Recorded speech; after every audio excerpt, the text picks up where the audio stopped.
ഇന്നത്തെ സഭയിൽ തദ്ദേശ സ്വയംഭരണ വകുപ്പ് മന്ത്രി നിയമസഭയിൽ ഉയർത്തിയ തെറ്റിദ്ധരിപ്പിക്കുന്ന ഗുരുതര ക്രമക്കേടുകളുമുള്ള വിഷയത്തെ തുറന്നു കാണിക്കുകയായിരുന്നു തിരുവഞ്ചൂർ. കണക്കുകൾ നിരത്തുന്ന തിരുവഞ്ചൂരിനെ അടിച്ചമർത്താൻ നോക്കുന്ന മന്ത്രിക്കെതിരെ ആഞ്ഞടിക്കുകയായിരുന്നു നേതാവ്. ഈ നിയമസഭാ വേദി കള്ളക്കണക്കുകൾ നിരത്താൻ ഉപയോഗിക്കണമായിരുന്നോ എന്നായിരുന്നു തിരുവഞ്ചൂരിന്റെ ചോദ്യം. സഭ തുടങ്ങി മണിക്കൂറുകൾ പിന്നിട്ടപ്പോഴേക്കും സഭയിൽ കൊടുങ്കാറ്റാവുകയായിരുന്നു തിരുവഞ്ചൂർ. വീഡിയോ ദൃശ്യങ്ങൾ കാണാം. സാർ, ഇതെല്ലാം ചെയ്തിട്ടുള്ളത് സർക്കാർ നിയോഗിക്കുന്ന ഉദ്യോഗസ്ഥരല്ലേ, അത് മുനിസിപ്പാലിറ്റി ഉദ്യോഗസ്ഥരെ വെക്കുന്നില്ലല്ലോ. അങ്ങയുടെ കീഴിലുള്ള സാർ, വൈക്കേറിയസ് ലയബിലിറ്റി എന്ന് പറയുന്നത് സർക്കാർ ഉദ്യോഗസ്ഥർ ശമ്പളം മേടിക്കുന്ന ഉദ്യോഗസ്ഥർ അവർ ചെയ്യുന്ന തെറ്റുകളുണ്ടെന്ന് വരില്ല. ആ തെറ്റുകൾ ഇവിടെ വരെ പോകും എന്നുള്ളത് അതിന്റെ ഡെഫിനിഷൻ നോക്കിയാൽ മനസ്സിലാവില്ലേ? അപ്പൊ സർക്കാർ ഉദ്യോഗസ്ഥന്മാർ ചെയ്തിട്ടുള്ള കാര്യം അതിന് എലക്റ്റഡ് പ്രതിനിധികളുടെ തലയിലേക്ക് വെക്കുന്നത് എന്തിനാണ്? അവിടാണ് എൻ്റെ പ്രശ്നം. എൻ്റെ പ്രശ്നം ഇപ്പോൾ സർക്കാർ നമ്മളുടെ എന്തെല്ലാം രൂപത്തിൽ ഓഡിറ്റ് ഒബ്ജക്ഷൻസ് വരും, ആ ഓഡിറ്റ് പാര വരും, ഓഡിറ്റ് കുറി വരും, അതിന് റിപ്ലൈ കൊടുക്കും. ആ റിപ്ലൈക്ക് സ്വാഭാവികമായിട്ടും ഒരു അവസാനം കേട്ടതിന് ശേഷം ഒരു ഫൈനാലിറ്റി വരും. ഇങ്ങനെയല്ലേ പോകുന്നത്? ഇവിടെ വരുന്നത് അങ്ങാണ് വകുപ്പ് മന്ത്രി, അങ്ങയുടെ താഴെയുള്ള ആളുകളാണ് സർക്കാർ ഉദ്യോഗസ്ഥന്മാർ. ആ സർക്കാർ ഉദ്യോഗസ്ഥന്മാർ വരുത്തിയ ബഹുമാനപ്പെട്ട തദ്ദേശ സ്വയംഭരണ വകുപ്പ് മന്ത്രി നമ്മുടെ നിയമസഭയിൽ നടത്തിയ ഒരു പ്രസ്താവനയെ സംബന്ധിച്ച് ഞാനൊരു പ്രിവിലേജ് മോഷൻ ഇവിടെ നോട്ടീസ് നൽകിയിട്ടുണ്ട്. സാർ, ഇവിടെ വസ്തുതാപരമായി നഗരസഭയിൽ നടത്തിയ റിപ്പോർട്ടിൻ്റെ കോപ്പി എൻ്റെ അടുത്തുണ്ട്.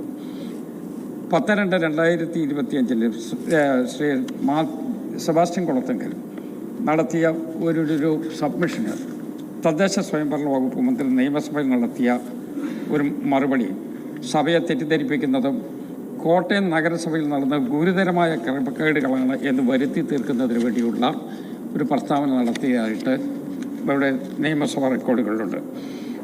വസ്തുതാപരമായ മറുപടി നഗരസഭാ സെക്രട്ടറിയിൽ നിന്ന് 7/2/2025 തന്നെ ബഹുമാനപ്പെട്ട മന്ത്രിക്ക് കിട്ടിയിട്ടുണ്ട് എന്നാണ് ഞാൻ മനസ്സിലാക്കുന്നത്. കാഷ് കൗണ്ടറിലെ കളക്ഷൻ തുക സാഖ്യ സോഫ്റ്റ്വെയറിലേക്ക് പേയ്മെൻറ്റ് നടത്തിയ അവസരത്തിൽ ഉണ്ടായ ഒരു ക്ലറിക്കൽ പിശക് മാത്രമാണെന്നും അത് കറക്റ്റ് ചെയ്യുന്നതിന് വേണ്ടി അന്ന് തന്നെ റിവേഴ്സ് എൻട്രി ചെയ്തിട്ടുള്ളതും റിപ്പോർട്ട് ചെയ്യുകയും കാഷ് ബുക്കിൻ്റെ പകർപ്പ് പരിശോധനയ്ക്ക് ഹാജരാക്കുകയും ചെയ്യുകയുണ്ടായി എന്നുള്ളതാണ് ഇവിടെ നൽകിയിട്ടുള്ള മറുപടി എന്നാണ് ഞാൻ മനസ്സിലാക്കുന്നത്.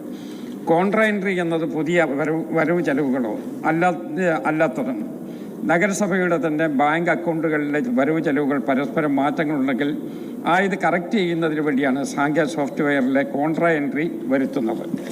സർ, ഇവിടെ വന്നിരിക്കുന്ന പ്രധാനപ്പെട്ട പ്രശ്നം 18/10/2023 കാഷ് കൗണ്ടറിൽ കളക്ഷൻ തുക സാഖ്യ സോഫ്റ്റ്വെയറിലേക്ക് കോൺട്രാ എൻട്രി നടത്തിയ സമയത്ത് പിശക് സംഭവിച്ചിരുന്ന 176,46,3229 രൂപ എന്ന് രേഖപ്പെടുത്തുകയുണ്ടായി. ഈ പിശക് മനസ്സിലാക്കി അന്ന് തന്നെ ഇവർ മറുപടി കൊടുത്തു എന്നുള്ളതാണ് റെക്കോർഡിൽ നിന്ന് ഞാൻ മനസ്സിലാക്കുന്നത്.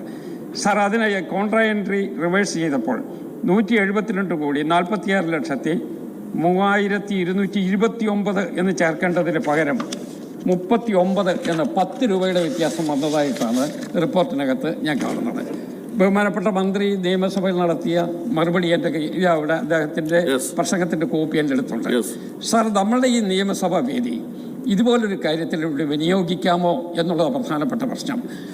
അദ്ദേഹത്തിൻ്റെ തന്നെ വകുപ്പിൽപ്പെട്ട ആള്, അദ്ദേഹത്തിൻ്റെ തന്നെ നേരിട്ടറിയാവുന്ന ആള്, അദ്ദേഹത്തിന് തന്നെ കൊടുത്തിട്ടുള്ള അദ്ദേഹത്തിൻ്റെ റൂട്ട് വഴി കൊടുത്തിട്ടുള്ള ഒരു കാര്യത്തിന് നിയമസഭയെ തെറ്റിദ്ധരിപ്പിക്കുന്ന രൂപത്തിലുള്ള ഒരു മറുപടി വന്നത് അത്യധികം ഖേദകരമാണ്, ദുഃഖകരമാണ്, പ്രതിഷേധാർഹമാണ്. അതുകൊണ്ട് ഇത് എടുക്കണം, അത് പ്രിവിലേജ് കമ്മിറ്റി